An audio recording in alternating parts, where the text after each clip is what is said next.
Hello everyone, I Prince Kumar Mishra welcome all of you on your own English learning platform English by Prince। आज के session में जो है हम लोग बहुत ही इम्पॉर्टेंट क्वेश्चंस को डिस्कस करने जा रहे हैं। बेसिकली मैंने टारगेट बनाया है कि हम आप लोगों को लगभग 1000 एरर डिटेक्शन जो है डिस्कस कराएंगे। मैं जो है डेली बेसिस पे आपको 10 से 20 एरर जो है आपको प्रैक्टिस कराऊंगा, ठीक है। और आपको ये सारी वीडियो जो है रिकॉर्डेड फॉर्म में मिल जाएगी। और डेली बेसिस पे अगर आप 10 क्वेश्चन 20 क्वेश्चन सॉल्व करेंगे तो उससे क्या होगा कि आप जो है बहुत सारे रूल्स आपके रिवाइज हो जाएंगे, ठीक है ना। तो आज फर्स्ट डे है तो इसीलिए जो है हमने टोटल 10 सवाल लिया है। ये सारे के सारे सवाल जो है अलग अलग कंसेप्ट बेस्ड है। बेसिकली 10 सवाल का जो मतलब है वो बराबर है 10 कंसेप्ट के। तो हम लोग क्या करेंगे कि हमारे पास क्वेश्चन आता जाएगा और हम लोग एक एक क्वेश्चन को जो है आराम से डिस्कस करेंगे। और मतलब हर एक क्वेश्चन का जो कंसेप्ट है, मतलब जिस क्वेश्चन में जो रूल इम्प्लीमेंट हुआ है लगा है, बेसिकली मैं उस रूल्स को आपको जो है साथ साथ एक्सप्लेन करता चलूँगा। समझ पा रहे हैं ना। तो चलिए शुरू करते हैं, ठीक है। चलिए, और अगर आप जो है इस चैनल पे पहली बार आए हैं तो इस वीडियो को देखिएगा। अगर आपको लगता है कि ये वीडियो जो है आपके लिए उपयोगी है, यूज़फुल है, और या फिर अगर आप एसएससी, बैंक, डिफेंस या अदर कॉम्पिटिटिव एग्ज़ाम की तैयारी करते हैं तो आप मेरे चैनल से जुड़िए। इस पे आपको बहुत सारा कंटेंट, बहुत सारा स्टडी मटेरियल और बहुत सारी वीडियोस आपको मिल जाएंगे, ठीक है ना। चलिए शुरू करते हैं। फर्स्ट क्वेश्चन की तरफ आते हैं। पहला सवाल देखिए हमारा आ गया स्क्रीन पे, ठीक है। हमारा जो फर्स्ट क्वेश्चन है वो स्क्रीन पे आ गया है। फर्स्ट क्वेश्चन हमारा क्या लिखा हुआ है कि we have hired an advertising agency to prepare a campaign to encourage people votes, ठीक है ना। हमारे पास यहाँ पर लिखा हुआ है पीपल वोट्स, और हमें जो है पीपल वोट्स को जो है रिप्लेस करना है दिए गए 4 ऑप्शन से।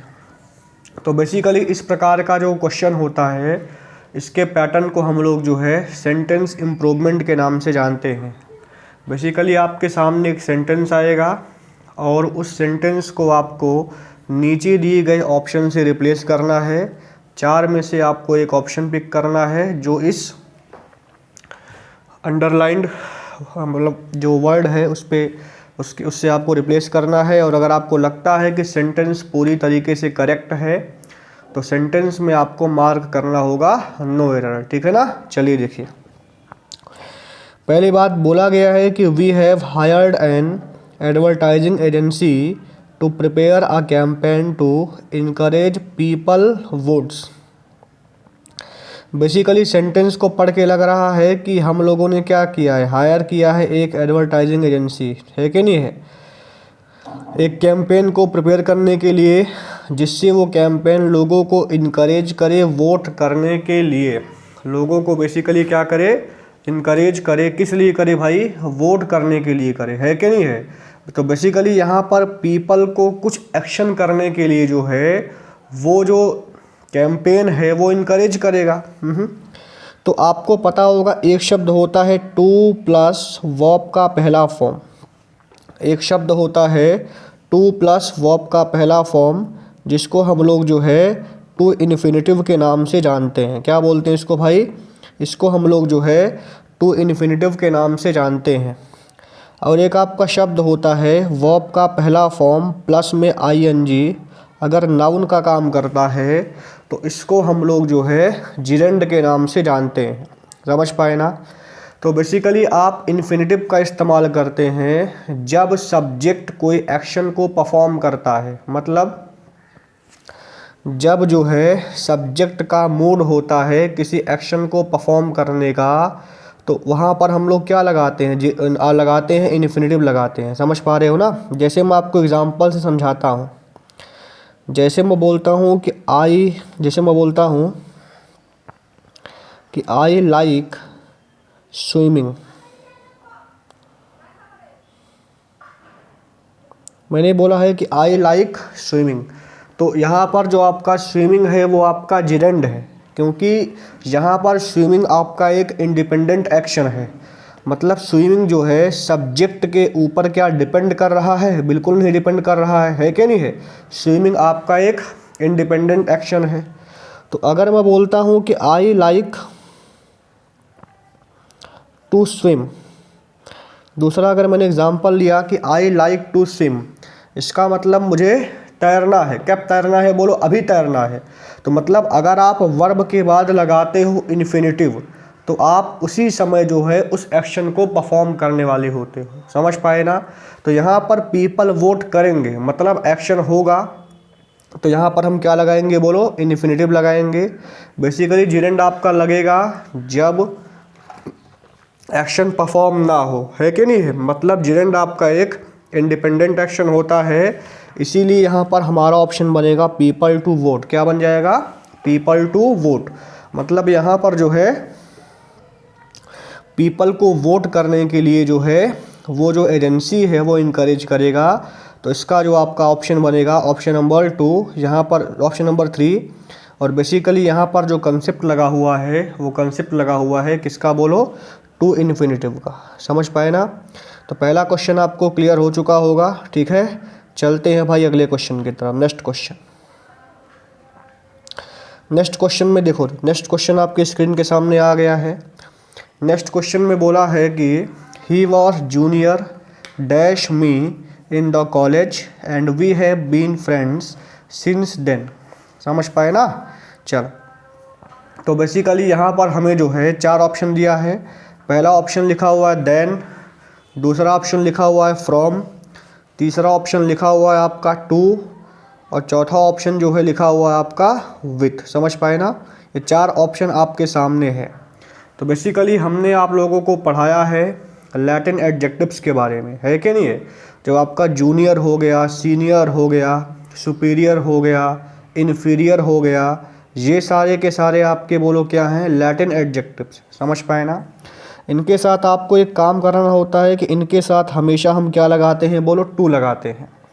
आप क्या बोलोगे? I am senior to you. आप क्या बोलोगे? I am senior to you. इसका मतलब मैं तुमसे बोलो क्या हूँ? सीनियर हूँ। तो यहाँ पर सीनियर के साथ आप देन नहीं लगाओगे, सीनियर के साथ क्या लगाओगे? बोलो, टू लगाओगे। तो उसी प्रकार का आपका वर्ड है जूनियर, और जूनियर के साथ हम लोग क्या लगाते हैं? बोलो, टू लगाते हैं। समझ पा रहे हो? इसीलिए जो है यहाँ पर आपका ऑप्शन नंबर क्या बन जाएगा? बोलो, 3 नंबर बन जाएगा। बनेगा कि he was junior to me in the college and we have been friend since then. ठीक है, तो आपको याद करना है senior, junior, prior, prefer, posterior, anterior, ये सारे के सारे ऐसे शब्द होते हैं जिनके साथ भाई हम लोग क्या लगाते हैं? टू लगाते हैं। ठीक है ना? तो दूसरा क्वेश्चन भी आपका एक आसान सवाल है जिसको हमने उड़ा दिया सेकंडों में। ठीक है, आगे चलिए। नेक्स्ट क्वेश्चन, अगला क्वेश्चन जो है आपकी स्क्रीन के सामने आ चुका है। नेक्स्ट क्वेश्चन बोला है कि the problem is so complicated to be solved in a day. ठीक है, लिखा हुआ है the problem is so complicated. अब यहाँ पर सो के प्लेस पे जो है हमें एक जो है इसको रिप्लेस करना है टू से, वेरी से, मच से, और बोलो लास्ट में लिखा हुआ है नो इम्प्रूवमेंट। समझ पाए भाई? तो देखो, हमने आपको पढ़ाया है बेसिकली टू का कंसेप्ट, है कि नहीं है? आपको पता होगा सो के साथ हमेशा बोलो क्या आता है? दैट आता है। बेसिकली जब आपके सामने सो के पास एक बड़ा सा क्लॉज हो तो सो के साथ क्या आता है? बोलो, दैट आता है। और जो आपका TOO होता है, इसके साथ हम लोग जो है टू का इस्तेमाल करते हैं। समझ पा रहे हो? और टू आपका एक कैसा वर्ड होता है? टू आपका एक नेगेटिव एडवर्ब है। समझ पाए? टू का मतलब होता है मोर देन इनफ। क्या होता है भाई? मोर देन इनफ होता है। जो आपका TOO है, इसका मतलब होता है मोर देन इनफ। समझ पाए? तो यहाँ पर हमारा देखो, यहाँ पर हम देख सकते हैं कि यहाँ पर 2 आया हुआ है, मतलब यहाँ पर हमें जो है सो के प्लेस पे क्या लगाना पड़ेगा बोलो, TOO2 लगाना पड़ेगा। ठीक है, जैसे मैं बोलता हूँ कि she is too weak to lift this box. मैंने क्या बोला भाई कि she is too weak to lift this box. इसका मतलब वो ज़रूरत से ज़्यादा कमज़ोर है इस बॉक्स को उठाने के लिए, है कि नहीं है। तो अगर मैं टू को बदल देता हूँ सो दैट में, तो मेरा क्या बन जाएगा कि she is so weak that she can not lift this box, है कि नहीं है। तो 2 में पहले अगर 2 को हम ओपन करेंगे सो दैट में, तो यहाँ पर आपका 2 में नॉट छिपा हुआ रहता है। ठीक है, इसीलिए जहाँ पर 2 लगा होता है मोर देन इनफ के सेंस में, वहाँ पर सेंटेंस का जो मीनिंग होता है वो नेगेटिव जाता है। इसीलिए जो है यहाँ पर ऑप्शन नंबर क्या बन जाएगा भाई, 1 बन जाएगा। इस क्वेश्चन का जो ऑप्शन क्या बनेगा बोलो, 1 बन जाएगा। बनेगा the problem is too complicated to be solve in a day. समझ पा रहे हो ना, ये क्वेश्चन आपको क्लियर हो गया। ठीक है, चलिए आगे देखते हैं नेक्स्ट क्वेश्चन।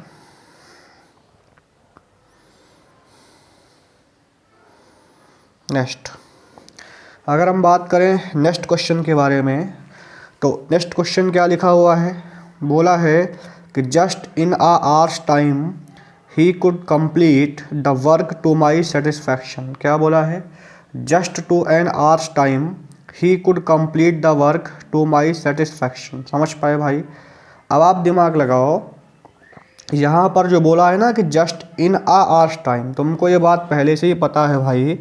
ठीक है, कि जो तुम्हारा ए होता है, ए का इस्तेमाल जो है उन सारे नाउन्स के सामने होता है जिनके प्रोनाउंसिएशन में कॉन्सोनेंट का साउंड आता है। किसका साउंड आता है बोलो, कॉन्सोनेंट का साउंड आता है। और जो तुम्हारा एन होता है, इनका इस्तेमाल उन नाउन्स के सामने करते हैं जिनका प्रोनाउंसिएशन जो है ववल, जिनके प्रोनाउंसिएशन में ववल का साउंड आता है। ठीक है, ववल्स कौन कौन से होते हैं, ए होता है, ई होता है, आई होता है, ओ होता है और बोलो यू होता है। तो बेसिकली जब हम आर को प्रोनाउंस करेंगे तो इसके प्रोनाउंसिएशन में एच हमारा साइलेंट होता है। बोलो भाई क्या होता है, साइलेंट होता है। इसीलिए हम लोग जो है यहाँ पर ए की जगह क्या लगा देंगे बोलो, एन लगा देंगे। ठीक है, तो मेरा ऑप्शन जो मतलब यहाँ पर जो मेरा ऑप्शन है वो कौन सा बनेगा, ऑप्शन नंबर 2 बन जाएगा, इन एन आवर्स टाइम। क्या बन जाएगा भाई, इन एन आवर्स टाइम बन जाएगा, विच इज़ ऑप्शन नंबर 2। ठीक है, तो आपका यहाँ पर आर्टिकल का कंसेप्ट था। ठीक है, चलो देखो अगला देखते हैं। नेक्स्ट क्वेश्चन, अगला क्वेश्चन जो हमारे यहाँ आया स्क्रीन पे उसको देखते हैं। ठीक है, चलो देखो, पहली बात यहाँ पर बोला गया है कि I stayed on Mumbai dash 8 years. समझ पाए ना, बोला गया है आई स्टेड,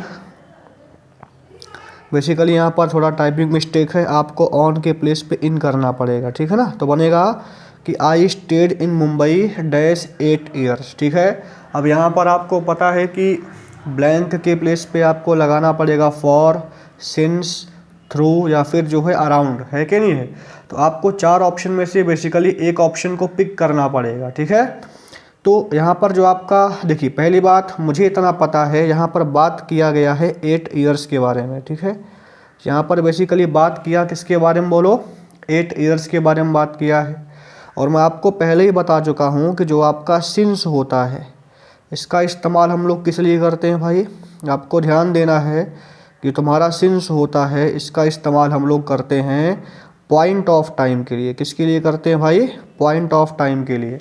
सिंस का इस्तेमाल हमेशा हम लोग करते हैं पॉइंट ऑफ टाइम के लिए, जबकि जो हमारा फॉर होता है इसका इस्तेमाल जो है हम लोग किसके लिए करते हैं भाई, पीरियड ऑफ टाइम के लिए करते हैं। ठीक है ना, since is used for point of time, जबकि जो तुम्हारा फॉर होता है इसका इस्तेमाल जो है पीरियड ऑफ टाइम के लिए करते हैं। तो बेसिकली यहाँ पर जो हमारे पास ऑप्शन लिखा हुआ है, पहली बात देखो, थ्रू तो होगा नहीं, सिंस तो होगा नहीं, हमारे पास अराउंड बोला गया है, फॉर बोला गया है, लेकिन दोनों में सबसे अप्रोप्रिएट फॉर है। इसीलिए मेरा बन जाएगा ऑप्शन नंबर कौन सा बोलो, 1। तो बनेगा I stayed on Mumbai for 8 years, मतलब 8 साल के लिए मुंबई में रहा। ठीक है, चलो देखो नेक्स्ट नेक्स्ट क्वेश्चन की अगर हम बात करें तो नेक्स्ट क्वेश्चन में क्या बोला गया है भाई, नेक्स्ट क्वेश्चन में बोला गया है Rajesh car was not dash Ramesh. अब देखो यहाँ पर बोला गया है क्या, RAMESH है कि नहीं, तो यहाँ पर रमेश शो we were too exhausted by the time we reached home. ठीक है, तो यहाँ पर मुझे पास ऑप्शन क्या क्या है, पहला ऑप्शन लिखा हुआ है such comfortable as, comfortable as, comfortable through as, comfortable as. मेरे पास टोटल जो यहाँ पर 4 ऑप्शन लिखा हुआ है, such comfortable as, comfortable as, comfortable through और जो है एस कंफर्टेबल एस। ठीक है ना, चलो देखो, तो बेसिकली यहाँ पर अगर हम ऑप्शन की बात करें तो देखो मुझे इतना पता है कि आपको एक चीज़ ध्यान देना है, एक मैंने आपको रूल पढ़ाया हुआ है एडजेक्टिव में जिसको हम लोग बोलते हैं कंपैरिजन ऑफ इक्वालिटी। इसका मतलब क्या कि अगर पॉजिटिव डिग्री के आगे एस आएगा तो पॉजिटिव डिग्री के बाद भी क्या आता है, एस आता है। ये रूल सबको पता होगा जो बच्चे मुझसे पढ़े ऑफलाइन में, S plus positive degree adjective plus S, है कि नहीं है। इसका मतलब वो जो राजेश का कार है वो रमेश की कार के बराबर कंफर्ट, मतलब जो राजेश का कार है वो रमेश की कार के बराबर कंफर्टेबल नहीं है। समझ पा रहे हो ना, उसके बराबर कंफर्टेबल बोलो नहीं है। इसीलिए आप देख पाएंगे, देखिए मतलब जो मैं आपको नोट्स देता हूँ क्लास में ना, वो सारे के सारे बहुत इंपॉर्टेंट्स होते हैं और आपको इतना ध्यान देना है कि आप डायरेक्ट देखिए सवाल बनता है रूल से, है कि नहीं है। मुझे इतना पता है कि कंफर्टेबल के पहले अगर एस आया है तो कंफर्टेबल के बाद भी क्या आएगा बोलो, एस आएगा। समझ पाए ना, तो बेसिकली आपका सच कंफर्टेबल नहीं होगा, आपका कंफर्टेबल थ्रो भी नहीं होगा। इसमें 2 ऑप्शन, मतलब एक ऑप्शन 2 बार आ चुका है, इसीलिए आप हमारी ऑप्शन नंबर बी, ठीक है, मतलब हाँ ठीक है, तो आपका बनेगा एस कंफर्टेबल एस बन जाएगा। समझ पाए ना, यहाँ पर 2 ऑप्शन एक साथ आ गए ना, इसीलिए आपको मानना है 3 ऑप्शन लिखा हुआ है। पहला लिखा हुआ है सच कंफर्टेबल, उसके बाद एस कंफर्टेबल एस, उसके बाद कंफर्टेबल थ्रू। ठीक है, लेकिन आपका ऑप्शन क्या बनेगा, S plus PDA plus S, इसीलिए आपका ऑप्शन नंबर जो है बी यहाँ पर करेक्ट ऑप्शन बन जाएगा। ठीक है भाई, चलिए देखते हैं नेक्स्ट। अगला रूल अगर हम देखें तो इसमें मुझे बताना है कि सेंटेंस के किस पार्ट में एरर है, in which part of the sentence the error lies.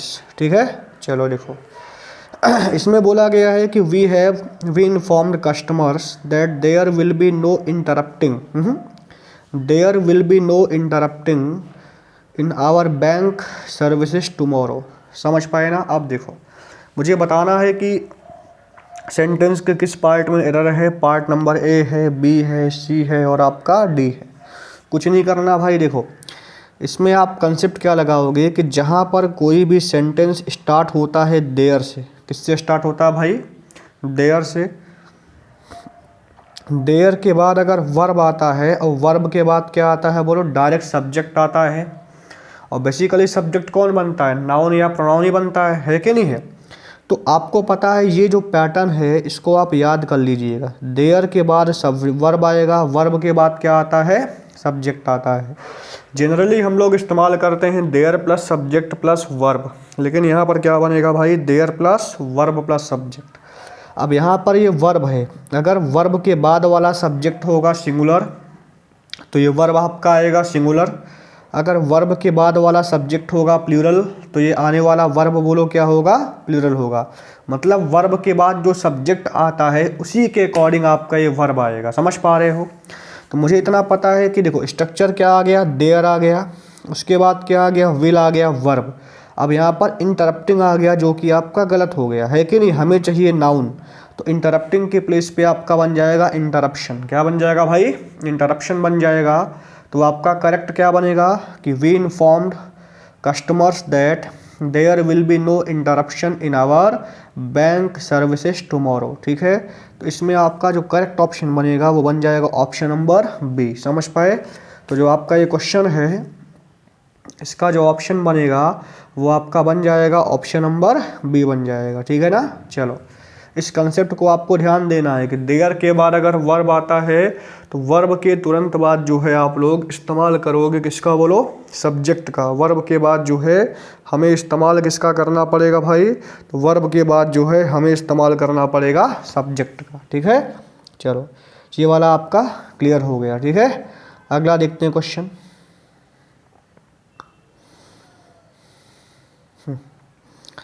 इसमें भी आपको बताना है कि सेंटेंस के किस पार्ट में एरर है, समझ पाए ना।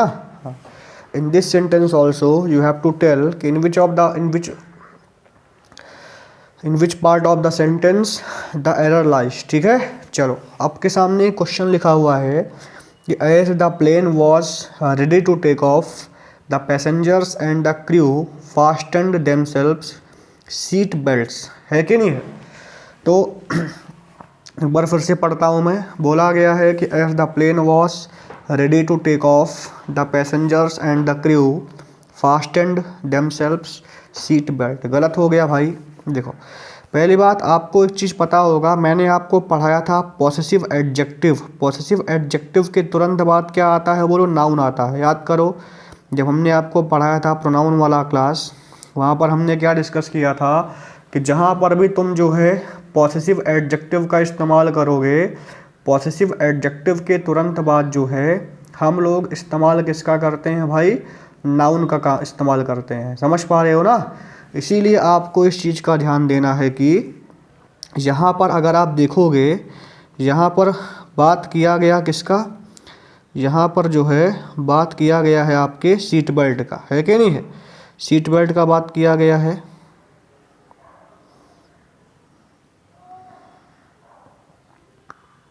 सीट बेल्ट का बात किया गया है। सीट बेल्ट तुम्हारा क्या है, बोलो, नाउन है। तो इसके पहले आएगा देमसेल्व्स के प्लेस पे देयर। बोलो क्या आएगा भाई, देयर आ जाएगा। ठीक है, तो आपका एक्चुअल में बन जाएगा क्वेश्चन कि as the plane was ready to take off the passengers and the crew fastened their seat belt हो जाएगा। ठीक है, इसीलिए इसमें जो आपका एरर होगा वो आपका बन जाएगा ऑप्शन नंबर डी में। किस में बन जाएगा, बोलो भाई, आपका जो एरर होगा वो बन जाएगा ऑप्शन नंबर डी में बन जाएगा। समझ पाए ना। तो मुझे लगता है कि ये वाला क्वेश्चन भी आपको अच्छी तरीके से क्लियर हो चुका है। ठीक है, चलो नेक्स्ट क्वेश्चन देखते हैं भाई। नेक्स्ट क्वेश्चन की अगर हम बात करें तो नेक्स्ट क्वेश्चन क्या बोला गया है कि mister Pandey whom you met at the office is a friend of myself। क्या बोला गया है, बोला गया है कि mister Pandey whom you met at the office is a friend of myself। ठीक है, अब आपको बताना है कि सेंटेंस के किस पार्ट में एरर है। Part number A, part number B, part number C, part number या फिर डी, मतलब जिसका नो एरर है कि नहीं है। तो बेसिकली आप देखेंगे कि यहाँ पर देखो, पहली बात मुझे तो पता है कि सेंटेंस के पार्ट नंबर सी में गड़बड़ी है कि नहीं है। यहाँ पर माई सेल्फ नहीं होगा, लेकिन बहुत बच्चे सोच सकते हैं ना कि यहाँ पर देखो होम का इस्तेमाल किया गया है। अब बहुत बच्चों को लगेगा कि सर होम के प्लेस पे हु होना चाहिए, है कि नहीं है। तो मैं आपके लिए एक वीडियो बनाऊँगा ना रिलेटिव प्रोनाउन पे बेस्ड, बट अभी मैं समझा देता हूँ। देखो, होम आपका एक रिलेटिव प्रोनाउन है और होम ने क्या किया है, दो सेंटेंसेस को आपस में जोड़ा है। तो पहला क्या बनेगा, mister Pandey is a friend of, देखो यहाँ पर माई सेल्फ के प्लेस पे हम माइन करेंगे ना, बता देता हूँ पहले आंसर में। आपका बनेगा इसका एक्चुअल में करेक्ट क्या बनेगा, mister Pandey whom you met at the office is a friend of mine होगा, ना कि माई सेल्फ होगा। मतलब यहाँ पर आप माई सेल्फ के प्लेस पे जो है चुपचाप माइन का इस्तेमाल करोगे, है कि नहीं, क्योंकि ऑफ होता है। अब रिफ्लेक्सिव प्रोनाउन नहीं आएगा, ऑफ के बाद आपका ऑब्जेक्टिव केस आता है। समझ पा रहे हो ना। तो यहाँ पर आप ऑफ के बाद माइन लगाओगे। ठीक है, पॉसेसिव एडजेक्टिव आप लगाओगे, सॉरी पॉसेसिव प्रोनाउन आप लगाओगे, क्योंकि आपको पता है कि प्रीपोजिशन के बाद नाउन या प्रोनाउन आते हैं, है कि नहीं है। इसीलिए मुझे यहाँ पर चाहिए एक प्रोनाउन, इसीलिए यहाँ पर हम लगाएंगे पॉसेसिव प्रोनाउन। तो at the place of myself we will use mine. लेकिन देखो कंसेप्ट यहाँ पर क्या सीखने वाला है जो मैं आपको बताना चाहता हूँ। देखो, यहाँ पर बोला गया है कि whom, तो पहला क्या बनेगा, अगर मैं दोनों सेंटेंस को अलग करता हूँ तो बनेगा mister Pandey is a friend of mine. क्या बनेगा, mister Pandey is a friend of mine. तो मिस्टर पांडे कौन बन गया, is a friend of mine है ना, तो यहाँ पर जो मिस्टर पांडे बन जा रहे हैं, क्या बोलो, सब्जेक्ट बन जा रहे हैं। दूसरा बनेगा कि I met mister Pandey at the office, या फिर you met mister Pandey at the office, है कि नहीं है। तो दूसरे सेंटेंस में मिस्टर पांडे क्या बन जा रहे हैं, ऑब्जेक्ट बन जा रहे हैं। पहले में क्या बनेंगे बोलो, सब्जेक्ट। पहला क्या बनेगा कि mister Pandey is a friend of mine. दूसरा बनेगा कि you met mister Pandey at the office. तो एक बार मिस्टर पांडे बन रहे हैं सब्जेक्ट, दूसरी बार मिस्टर पांडे बन रहे हैं बोलो क्या, ऑब्जेक्ट, है कि नहीं है। तो आपको पता होगा भैया कि जो आपका हु होता है, आपको ध्यान देना भाई कि तुम्हारा हु होता है ये सब्जेक्टिव केस में होता है, और जो तुम्हारा हुम होता है ये आपका ऑब्जेक्टिव केस में होता है। समझ पा रहे हो। तो मुझे यहाँ पर ऑब्जेक्टिव ही चाहिए, क्योंकि मिस्टर पांडे एक बार सब्जेक्ट की तरह इस्तेमाल हो चुके हैं, अभी दोबारा मिस्टर पांडे होंगे इस्तेमाल एज एन ऑब्जेक्ट। इसीलिए at the place of whom we will use who, sorry at the place of who we will use whom, ठीक है। इसीलिए जो है इस सेंटेंस में आप देखेंगे हु का होम का इस्तेमाल सही है। समझ पाए। तो अगर आपको दिक्कत हो ना कि हु कहाँ लगाएंगे होम कहाँ लगाएंगे, तो आप सेंटेंस को अलग अलग कर सकते हैं, सेंटेंस को सेपरेट कर सकते हैं, फिर वहाँ से आप इसको देख सकते हैं कि कितनी बार सब्जेक्ट का इस्तेमाल हुआ है, कितनी बार ऑब्जेक्ट का इस्तेमाल हुआ है। समझ पाए। तो आपको ध्यान देना है, हु का केस आपका सब्जेक्टिव होता है, होम का केस आपका ऑब्जेक्टिव होता है। और यहाँ पर सेंटेंस में पार्ट नंबर सी में मिस्टेक है, यहाँ पर मैं माई सेल्फ के प्लेस पे क्या करूँगा भाई, माइन कर दूँगा, which is option number C, ठीक है। तो आपका ये भी क्वेश्चन सॉल्व हो गया, ठीक है। चलिए अगला क्वेश्चन देखते हैं भाई। नेक्स्ट क्वेश्चन देखो, नेक्स्ट क्वेश्चन की अगर हम बात करें तो अगला क्वेश्चन बहुत ही सिंपल सवाल है, और बेसिकली ये सवाल आपके प्रीपोजिशन का सवाल है। समझ पाए ना। और आप लोग देखिएगा कि बहुत बच्चों को फिक्स्ड प्रीपोजिशन और फ्रेजल वर्ब में दिक्कतें आ रही थी, तो मैं उनको सॉल्व कराऊंगा, ठीक है। मैं जो है लगभग 500 फिक्स्ड प्रीपोजिशन और 500 फ्रेजल वर्ब जो है आपको पीडीएफ फॉर्म में पढ़ाऊँगा, पीडीएफ मतलब उसका पीपीटी बना के पढ़ाऊँगा, और इसके साथ साथ I will make you practice also, okay. चलो देखो, यहाँ पर लिखा गया है you must accustom yourself with new ideas. चलो देखो, बोला गया है कि you must accustom yourself with new idea, है कि नहीं है। तो यहाँ पर आप देखोगे, पहली बात आपको पता है मस्ट, सबसे पहला देखो कंसेप्ट क्या है, बोलो मस्ट। अब तुम्हें इतना भगवान ने बुद्धि तो दिया होगा कि मस्ट के बाद हमेशा क्या आता है, वर्ब का बेस फॉर्म आता है, क्योंकि मस्ट आपका मॉडल वर्ब होता है। कैसा वर्ब होता है भाई, मॉडल वर्ब होता है। समझ पा रहे हो ना। जो आपका मस्ट है ये एक मॉडल वर्ब होता है। समझ पाए। अब मेरी बात सुनो, देखो जैसे आपको पता होगा कैन हो गया, कुड हो गया, मे हो गया, माइट हो गया, मस्ट हो गया, विल हो गया, शैल हो गया, ये सारे के सारे कैसे वर्ब होते हैं भाई, ये सारे के सारे आपके मॉडल वर्ब होते हैं, है कि नहीं है। और आपको पता है मॉडल वर्ब के बाद हमेशा वर्ब का बेस फॉर्म आता है। कौन सा फॉर्म आता है बोलो भाई, बेस फॉर्म आता है। समझ पा रहे हो ना। तो अकस्टम आपका वर्ब का पहला फॉर्म है, इसका सेकंड फॉर्म बन जाएगा अकस्टम्ड, और थर्ड फॉर्म क्या बन जाएगा भाई, अकस्टम्ड बन जाएगा। समझ पाए। तो बेसिकली पहला वाला ऑप्शन आपका एलिमिनेट हो गया। पहला वाला ऑप्शन क्या हो गया बोलो, एलिमिनेट हो गया, है कि नहीं है। और आपका इसमें देखो, आपको पता है कि जो आपका अकस्टम है, जो आपका अकस्टम है,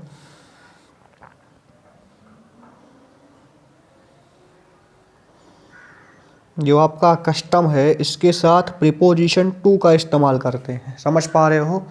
कस्टम के साथ हम लोग जो है प्रीपोजिशन का क्या लगाते हैं, टू लगाते हैं। ये आपका एक फिक्स्ड प्रीपोजिशन है, और इसका हिंदी में मतलब होता है आदी होना, नहीं बोलते, अभ्यस्त होना होता है, ठीक है। जो आपका अकस्टम्ड टू होता है, इसका जो मतलब क्या होता है, अकस्टम्ड टू का जो मतलब होता है वो होता है यूज्ड टू, यूज्ड टू होता है। हिंदी में बोलते हैं आदी होना, नहीं बोलते मैं इससे यूज टू हो चुका हूँ, मैं बीड़ी पीने पे यूज टू हो चुका हूँ, है कि नहीं है। तो मतलब अगर आप किसी चीज़ में आप अकस्टम्ड हो चुके हो, एडिक्ट मतलब क्या बोलते हैं, यूज टू हो चुके हो, तो वहाँ उसी का मतलब होता है क्या बोलो, अकस्टम टू होता है, समझ पाए। तो यहाँ पर बोला यू मस्ट अकस्टम के साथ बोलो क्या आएगा, टू आएगा, ठीक है। लेकिन ध्यान देना यहाँ पर आपका जो टू आएगा वो योर सेल्फ के बाद इस्तेमाल होगा, क्योंकि तुम्हें खुद को अकस्टम करना चाहिए न्यू आइडियाज़ से, ठीक है। तो बेसिकली यहाँ पर आपका जो योर सेल्फ है वो आपका बोलो क्या है, रिफ्लेक्सिव प्रोनाउन है। बोलो क्या है, रिफ्लेक्सिव प्रोनाउन है। समझ पा रहे हो ना। तो मुझे यहाँ पर रिफ्लेक्सिव प्रोनाउन तो चाहिए ही चाहिए, मतलब ऑप्शन नंबर कौन सा बनेगा, 3 नंबर बन जाएगा। समझ पाए। रिफ्लेक्सिव प्रोनाउन क्या होता है ये बताऊंगा बाद में, ठीक है। चलो अगला क्वेश्चन अगला क्वेश्चन खत्म हो गया भाई। देखो तो आपके पास टोटल यहाँ पर हम लोगों ने 10 सवाल किया। कितना सवाल किया भाई, 10 सवाल किया है, ठीक है। तो अभी मैं इसी प्रकार आपको स्लाइड के माध्यम से बहुत सारे क्वेश्चंस की प्रैक्टिस कराऊंगा और आप लोग इन क्वेश्चंस को मेरे साथ सॉल्व करिए, ठीक है। अगर आपको आंसर पता है तो भी इसको देखिए वीडियो को। उससे क्या फ़ायदा होगा कि मान लो मैं क्वेश्चन का आंसर जानना ज़रूरी नहीं है, उसके पीछे क्या कंसेप्ट छुपा हुआ है इस बात को जानना बहुत ज़रूरी है भाई। और दूसरी बात ये है कि इसी प्रकार हम आपको डेली बेसिस पे जो है या फिर 2 दिन में 3 दिन में वीडियो बना करके डालेंगे, आप इसको देखिएगा, ठीक है। और अगर आपको लगता है कि ये आपके लिए जो कंटेंट हमने डाला है या फिर जो हम पढ़ाते हैं आपको वो आपके लिए उपयोगी है, यूज़फुल है, तो आप इसको सपोर्ट करिएगा, चैनल को सब्सक्राइब करिएगा, ठीक है भाई। और वीडियो को जो है शेयर करिएगा। और ये जो है पीपीटी जो आपके सामने है इसको हम जो है टेलीग्राम पे दे देंगे, ठीक है ना। और इसका लिंक जो है हम डिस्क्रिप्शन में दे देंगे यूट्यूब में, तो वहाँ से आप टेलीग्राम पे जा करके इस पीपीटी को ले लीजिएगा, ठीक है। चलिए भाई, thank you, thanks a lot.